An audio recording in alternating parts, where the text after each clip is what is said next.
چنانچہ ایک استاد کسی جگہ درس دیتے تھے فقہ کا. ایک دوسرے شہر کے لوگ آئے کہ جناب ہمارے ہاں بھی درس دیا کریں.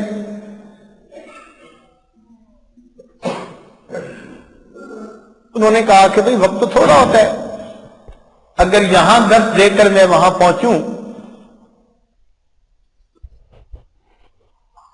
تو میرے واپس آنے تک وقت ہی ختم ہو جائے گا.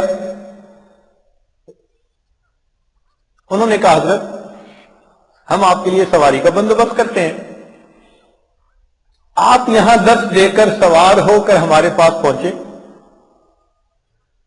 اور جو وقت بچ جائے گا، ٹریولنگ ٹائم جو سیو ہو جائے گا، اس وقت میں آپ ہمیں درس دے کے واپس آ جائے کریں. انہوں نے ایگری کر لیا کہ ٹھیک ہے. اب ایک جگہ کی بجائے 2 جگہ درس شروع ہو گیا. جب 2 جگہ درس شروع ہوا تو ایک طالب علم آیا، حضرت مجھے آپ سے فلاں کتاب پڑھنی ہے. کبھی میرے پاس تو ٹائم ہی نہیں، میں یہاں درس لیتا ہوں، سواری پہ سوار ہو کر فلاں جگہ جاتا ہوں، وقت ہی نہیں میرے پاس.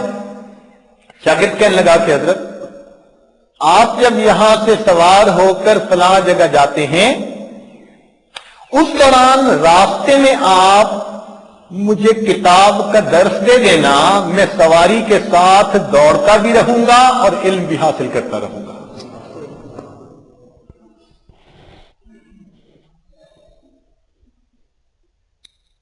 تاریخ انسانیت میں طلب علم کی ایسی مثالیں کہیں نہیں ملتی.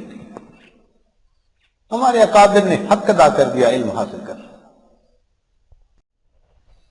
حیران ہوتے ہیں کہ استاد سواری پہ سوار ہو کے جا رہے ہیں اور شاگرد دوڑ بھی رہا ہے اور سبق بھی پڑھ رہا ہے.